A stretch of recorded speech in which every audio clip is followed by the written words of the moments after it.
Bonsoir Nicolas Vidal, merci de répondre à nos questions sur RT France. L'extrême contagiosité du variant Omicron pourrait entraîner, je cite, une désorganisation de nombreux secteurs en janvier. Supermarchés, transports, hôpital, école, j'en passe, à cause d'une multiplication des arrêts de travail et donc, je cite, de l'absentéisme. Cette mise en garde du Conseil scientifique à 4 jours du Conseil des ministres extraordinaire, est-ce qu'elle vise à influencer le gouvernement pour prendre de nouvelles restrictions sanitaires? Et si oui, lesquelles? Oui, vous avez raison, bien entendu. J'ai sursauté de ma chaise quand j'ai lu ça après-midi chez nos confrères de France Info. Premier élément de réponse. Soyons clairs, les études anglaises et les observations sud-africaines sont clairement encourageantes aujourd'hui.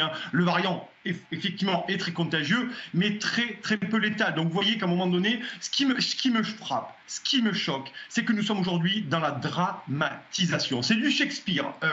Gabriel Attal, Jean Castex, Olivier Véran, il y a une scénarisation, je vais vous le dire tout de go, de la panique en ce moment sur ce variant Omicron. Et on a le retour, vous l'avez dit, conseil scientifique, mais on a le retour sur les plateaux des chaînes mainstream ce que j'appelle des gangs des enfermistes qui sont là pour nous parler, pour certains, ils susurrent du bout des lèvres un confinement. Et puis vous avez cette pression, bien entendu, les contraintes, vous me posez la question, les pressions inadmissibles et outrancières, j'ai envie de vous dire, sur Noël. Vous avez diffusé le nouveau TikTok de notre cher président qui nous fait un TikTok à bout de bras, concrètement. Vous savez, on avait les raisins de la colère avec Steinbeck et maintenant on a les vœux de la peur.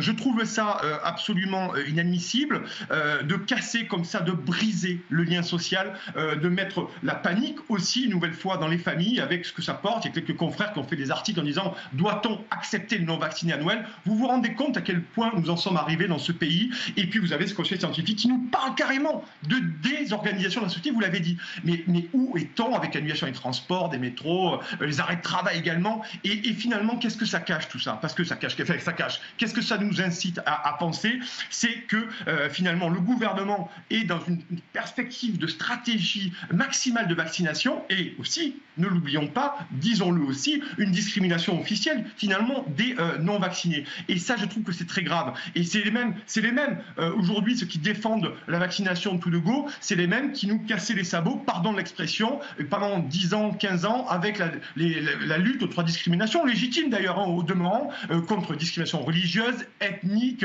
finalement, et sexuelle. Donc on comprend bien aujourd'hui qu'il y a un vrai problème et que je finirai là-dessus sur 2 points, l'échec vaccinal. En 2 points, en 2 exemples. Vous avez aujourd'hui nouvelle contamination record en France et nous avons pratiquement, je crois, entre 85-90% de vaccinés.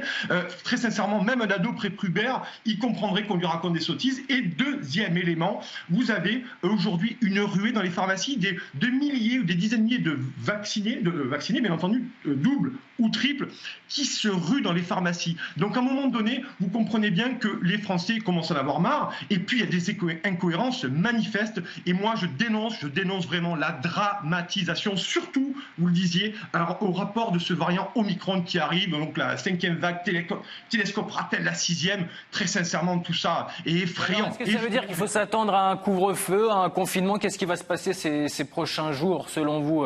Puisqu'on le rappelle, il y a un conseil des ministres extraordinaire ce lundi entre Noël et le jour de l'an. Mais vous avez raison, oui, un conseil extraordinaire, une nouvelle fois. Alors là, on a évité le conseil de défense dans le bunker, parce que finalement, l'état de droit, il a été enfermé dans le bunker présidentiel. Nous avons un nouveau conseil des ministres, dont là, on dramatise, on scénarise, bien entendu. Et puis, on a derrière, bien entendu, vous le savez, le pass vaccinal. On verra si les parlementaires siégeront à peu près dans un nombre correct, à plus de 50%. On l'espère. Moi, j'appelle tous les parlementaires à aller voter sur ce pass sanitaire, pas comme la dernière fois sur le pass vaccinal et pas comme la dernière fois sur le pass sanitaire. Et effectivement, ce que ça veut dire aussi, c'est que derrière, nous aurons les modalités sur les présidentielles. Ça va engager beaucoup de choses, le pass vaccinal. Justement, vous parlez de la présidentielle. On est à 4 mois d'élection présidentielle. Selon l'exécutif, les dates du 10 avril pour le premier tour et du 24 avril pour le second sont maintenues. Mais on entend ici et là qu'un report pourrait être envisagé. Crise sanitaire et variant Omicron oblige. Info ou intox, et quelles en seraient les conséquences? Alors moi, je vais être un peu optimiste, mais vous allez voir comme l'optimisme est court et très bref. Je pense pas, très sincèrement, je vais mouiller, qu'il n'y aura pas de report. Mais ce qu'il y aura, par contre, moi j'imagine qu'on va aller vers quoi? Vers le vote à distance. Le ministre de l'Intérieur, Gérald Darmanin... C'est pas trop tard? Pourquoi pas, vous savez, si on fait passer un amendement ou autre, on pourrait le mettre en place. Je rappelle d'ailleurs que le vote à distance par correspondance a été supprimé en 1975 pour éviter les fraudes. Et moi, je pense qu'on est là-dedans. Je pense qu'on est en train de glisser, de basculer vers ce que j'appellerais aujourd'hui une post-démocratie. On va aller toucher à la pierre angulaire de ce qui fait finalement le suffrage universel de la présidentielle, qui est peut-être la dernière élection qui a encore attrait pour les Français. Et ça, c'est très, très, très, très grave. Donc finalement, qu'est-ce qu'on va faire? Le gouvernement pourrait remettre en cause tous nos principes démocratiques, et je vais aller plus loin, nos principes aussi républicains. Imaginez-vous, tiens, faisons un petit retour en arrière. Si en 14-18, je ne crois pas que la Troisième République soit tombée en 14-18, et la situation était beaucoup plus grave, voyez-vous. Et aujourd'hui, on est en train de rogner liberté publique, liberté fondamentale et individuelle, et là, on est en train de toucher... une guerre mondiale en 14-18, on n'est pas dans une guerre mondiale non plus, là. Non, mais vous avez raison de le dire, mais ce que je veux dire par là, c'est que j'essaie de vous expliquer simplement en touchant à la présidentielle, en touchant à ses principes fondateurs, si on fait un vote par correspondance, on va aller très loin tout de même, philosophiquement et politiquement. Aux États-Unis, il y avait des votes comme ça par correspondance lors de la dernière élection présidentielle.